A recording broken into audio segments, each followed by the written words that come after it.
Hello Kathden fans! Ito na naman twinning na naman ang Kathden mga kasambreros, terno naman sila.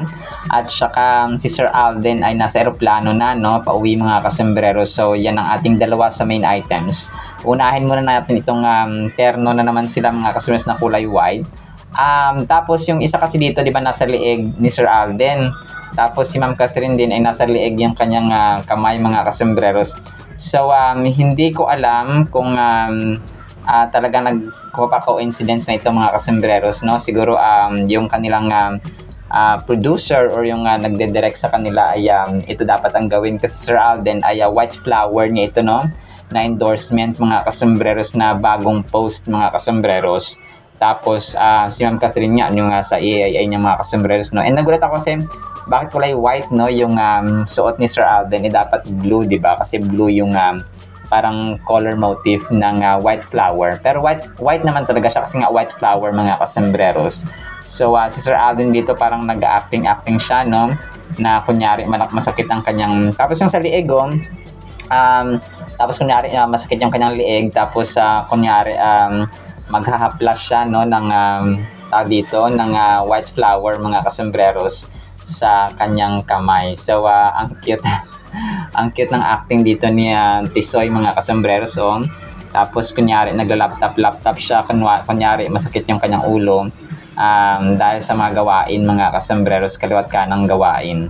So at saka yung post dito ng white flower page mismo or si Sir Alden Richards mismo, tapos nakatag ang white flower na Facebook page ay sabi niya dito, I am Alden Richards, your newest relief body with my own relief body, white flower, tapos approve na emoji. As a pilot student with an active lifestyle, white flower embrocation travel body, 5 ml is my perfect and trusted relief body. Kapag pagod at sumasakit ng ulo sa study sessions, I just tap the bottom of the bottle to get a few drops out for that instant relief. Patak lang hapagod. So, yun ang kanyang tagline mga kasembreros. Say hello to soothing comfort anytime and anywhere with white flower, your relief body. So, ito yung kanyang post kanina, no? Sa kanyang Facebook page mga kasembreros. So, ito nga ay pang related sa white flower mga kasembreros. And then, sobrang kulit at ang sobrang lupit ni Sir Alden mga kasus. And then ito, so next item natin, si Sir Alden, no, nag-teaser na siya, meron na siyang picture na nasa aeroplano, nasa loob ng aeroplano. So malamang kasi kanina pa ito mga kasembreros ay baka malapit na siya, no, sa Pilipinas. Naka-cap siya dito, tapos naka-gray, favorite color. Favorite color pala na ito mga kasembreros.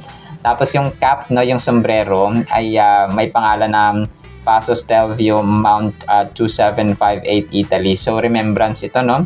Souvenir. Kasi ano talaga, no? Achievement pala talaga yung pagbabike niya doon kasi isa yun sa pinakamataas at pinakamatarik na kumapa na bundok or na pwedeng pagbisikletahan ng isang siklista mga kasembreros. Kaya malaking achievement pala yun. Sa atin parang normal lang or parang ordinaryo lang na bike ang ginawa niya doon mga kasus, pero hindi pala, no, buwis buhay ang ginugol din doon ni Sir Alden kasi according nga sa 24 oras ay muntik na siyang tumigil at huminto sa gitna ng kanyang ride mga kasembreros paakyat, no. Grabe. So grabe si Sir Alden mga kasembreros, no, ang dami ng achievements.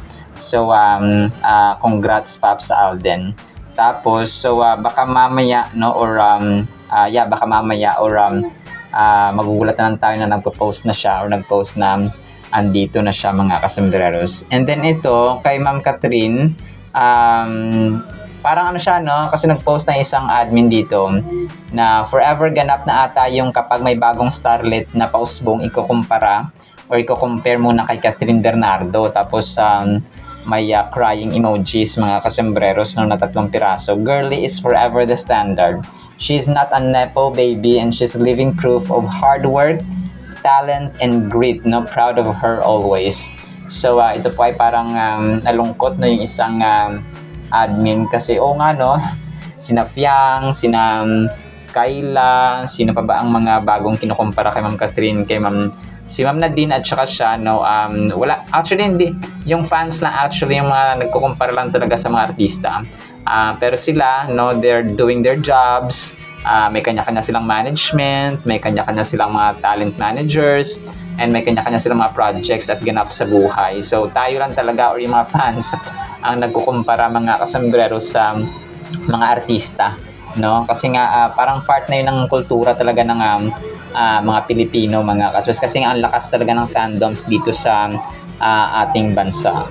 And then ito, so hindi na nagpahuli si Daddy Bay mga kasambreros, no? Nirelease na ng Hanam mga kasambreros, no? Yung brand na kinuhang brand ambassador si Daddy Bay, no? Sabi dito, can't wait to meet him.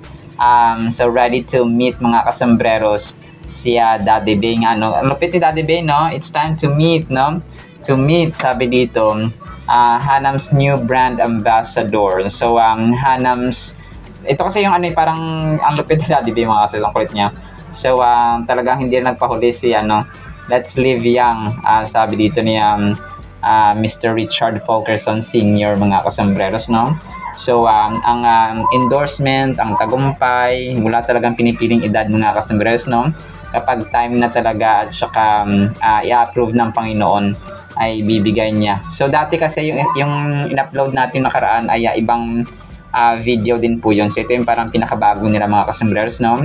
Ang Hanam po ay isang Korean Skin Health and Wellness Management Center mga kasambreros, no?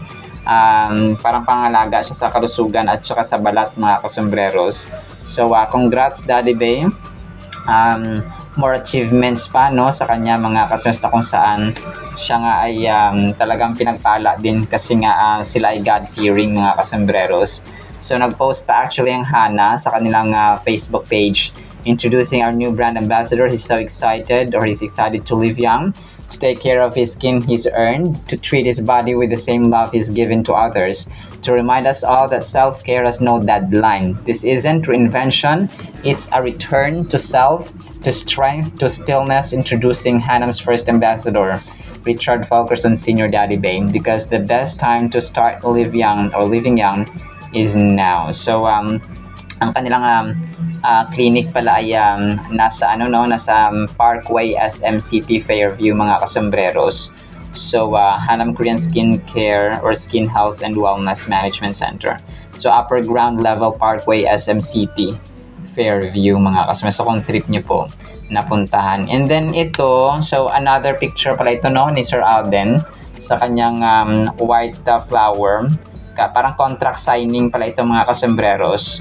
So ito po ay kanyang pinost sa kanyang Instagram story din po, no? Alden Richards is our Fave's newest endorser, White Flower Philippines. So kasama rito si Ma'am Tracy Garcia and yung iba, no, part ng management ng White Flower mga kasambreros. So maraming tax na naman ang babayaran ni Sir Alden dito kasi may bagong endorsement na naman siya, no? And then share ko lang ito, si Ma'am Riza, no, na kapatid niya Sir Alden, nasa Taiwan pala siya. Parang nakita ko lang kanina sa kanyang post, no, nag-post siya sa nasa Taiwan siya mga kasambreros. Tapos nag-post siya ng mga pagkain, ng parang mga building doon mga kasambreros and so on. So siya ay nasa nagbigay siya ng location Hsinchu, Taiwan. So hindi rin nagpahuli, Hsinchu, Taiwan mga kasambreros. So hindi rin nagpahuli si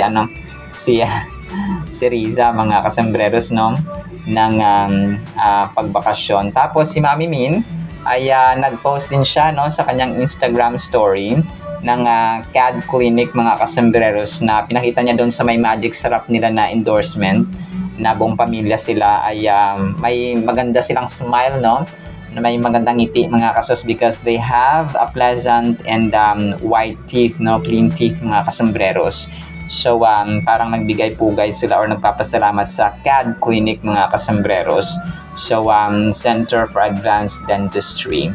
So CAD Clinic Smile. So bihira din ito mag-post si Mami Min, no, ng Instagram story. So kung kaya kapag nagpo-post siya ay sinasali na lang din natin mga kasambreros.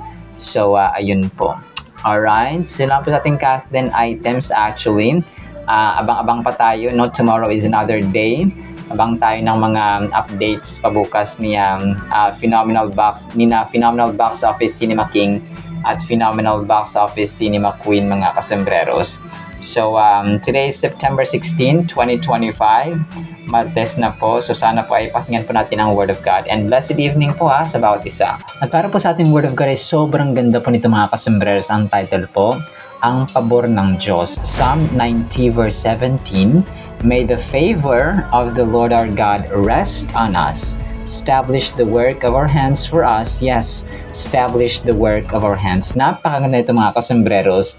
Isipin natin na once yung pabor or yung favor ng Panginoon, mga kasembreros, ay napasa atin, expect natin yung grand transformation, may pagbabago, may improvement, may development, may blessing, pwedeng sa finances, pwedeng sa relasyon sa pamilya, restoration, kasi minsan mas mahalaga, hindi lang minsan mas mahalaga yung restoration, yung reconciliation sa loob ng tahanan.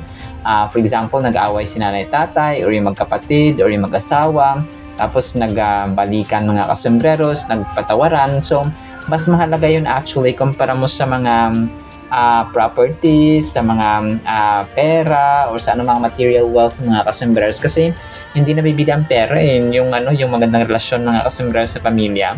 Yung masayang pamilya, hindi po yan nabibili ng pera, mga kasembreros. Minsan, kapag yung bata hindi maturuan, nasusuhulan mo siya sa isang particular na situation lang, sa isang particular instance, tapos sa susunod panibagong ugali, ganun pa din. So, mahirap na nakadepende sa pera, nakadepende sa regalo, nakadepende sa material wealth, or sa bibigyan kita niyan, maging mabait ka lang, bibigyan kita ng. So, hindi yun magandang example or practice, mga kasembreros, sa loob ng tahanan na iasa lahat sa bibigyan mo ang anak mo, bibigyan mo ang kapatid mo, bibigyan mo ang member ng family para lang maging mabait, mga kasembreros. So, hindi po yun, hindi siya magandang ehemplo ng isang typical or Christian family, mga kasembreros. Ang verse na ito ay powerful prayer, no, ng favor ng Panginoon, mga kasembreros, at saka ang blessing, no, na mapasa atin siya nawa, mga kasembreros. It acknowledges our dependence on God's grace and guidance in our daily lives. We are seeking His presence, protection, and provision in all that we do by asking for the favor of the Lord to rest upon us. Napakaganda, mga kasembreros. Ang favor, hindi lamang siya hindi lamang siya, di ba, yung minsan yung ating boss, for example, o yung ating nanay, o yung ating superior, o sino mang malapit sa atin, na may favor siya nabigay sa iyo, or nag-request ng favor sa iyo, so vice versa, mga kasembreros. But much importantly, ay yung favor ng Panginoon, mga kasembreros. Kasi pag ang favor ng Panginoon ay bumagsak sa atin, nausog at saka naibigay sa atin yung favor, mga kasembreros, may purpose, no? At saka nafe-feel mo yung great experience, mga kasembreros, kapag ang Diyos po natin ay binigay sa atin ang favor na ito. Reflect on the significance of this verse. Consider the importance of seeking God's favor and assistance in all aspects of our lives, including our work, relationships, and endeavors. So, kagaya na mention ko kanina, hindi lamang siya material things or pera, mga kasembreros, na favor, but in all aspects ng ating buhay. We have mental, no? Yun, isa pa yun, no? Yung mental wellness natin. Yung ating isipan ay may kapayapaan, may calmness, no? Merong ease, hindi tayo nababalisa. Hindi tayo problematic at stress, mga kasembreros, no? Yung mental being natin ay okay at saka stable. So, isa rin yung favor, mga kasembreros, no, na mula sa ating Panginoon. So, how can you incorporate this prayer into your daily life, seeking God's guidance and blessing in everything you do? So, God is always ready to pour out His favor upon you and establish the work of your hands as you meditate on this verse. So, pagtiwalaan natin yung kanyang provision, mga kasembreros, yung kanyang guidance, and hayaan natin ang panalangin ni King David, mga kasembreros, dito sa verse sa Psalm 90 verse 17 ay maging daily prayer din natin sa ating buhay, no, na may the favor of our Lord our God rest upon us, mga kasombrero. So ang verse na ito ay panalangin, no, na nag-resonate ng with deepest desires ng ating puso, mga kasombrero. Kumaga pa sa malalim na English term ay a plea, no, a plea for God's favor to rest upon us and for the work of our hands be established by Him. So iba kasi ang impact, mga kasombrero, at ang dating kapag ang Diyos mismo natin yung magbigay ng approval, kaya mag-establish, kumbaga pa, kunwari may plano tayo tapos in-approve ng Panginoon, so ang outcome nun desirable, ang outcome nun beneficial, productive, at saka mabuti, mga kasombrero. Kumbaga pa, makaka-benefit lahat, mga kasombrero, especially our family and tayo mismo. So in the context of this verse being attributed to Moses, si Moses pala, mga kasombrero, no, yung gumawa nito, yung Psalm 90 verse 17, we are reminded of the fleeting nature of human life and the necessity of God's enduring presence in all that we do. So the words of this psalm echo through the ages, speaking to our innate need for divine guidance and approval sa ating pang-araw-araw na pamumuhay, mga kasomberos. So napakaganda nito kasi alam natin na yung ating buhay po ay punong-puno ng challenges every moment, every day, mga kasomberos.